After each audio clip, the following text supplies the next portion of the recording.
দীর্ঘদিন ধরেই দেশের চলচ্চিত্রে সেন্সর বোর্ড নিয়ে আছে বিতর্ক। নির্মাতাদের অভিযোগ, বোর্ড কর্তাদের খেয়াল খুশি আর স্বেচ্ছাচারিতায় চলছে সিনেমার ছাড়পত্র দেওয়ার এই সংস্থা।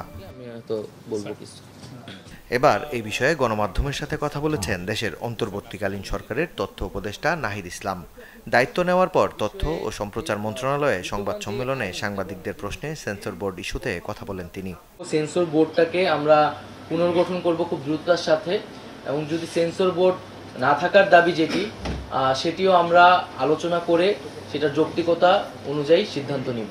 তরুণ এই উপদেষ্টা বলেন, বর্তমান সময়ে তরুণ প্রজন্মের সিনেমা নির্মাণের প্রতি যে আগ্রহ তা ধরে রাখতে হবে। পাশাপাশি বিগত সরকারের সময় সেন্সর না পাওয়া ছবিগুলো দ্রুত মুক্তি দেওয়া হবে বলে জানান নাহিদ ইসলাম।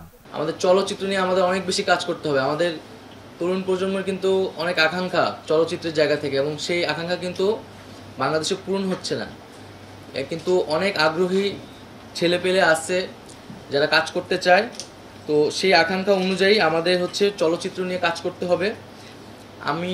আমরা ইতিমধ্যে জানি যে আমাদের অনেকগুলো চলচ্চিত্র সেন্সরড অবস্থায় আছে, তো সেই চলচ্চিত্রগুলো পুনর্বিবেচনা করা উচিত, এবং যদি কোনো নীতিমালা ভঙ্গ না হয় এবং তাহলে সেই চলচ্চিত্রগুলোকে দ্রুত সময়ের মধ্যে প্রকাশ করার সুযোগ দেওয়া উচিত, এবং এই সকল ক্ষেত্রে কোনো ধরনের স্বজনপ্রীতি, কোনো ধরনের ব্যক্তিগত পরিচয় যাতে বিবেচনায় না নেওয়া হয়, একেবারেই নীতিমালা এবং যৌক্তিকতার ভিত্তিতে যাতে সকল বিবেচনা করা হয়।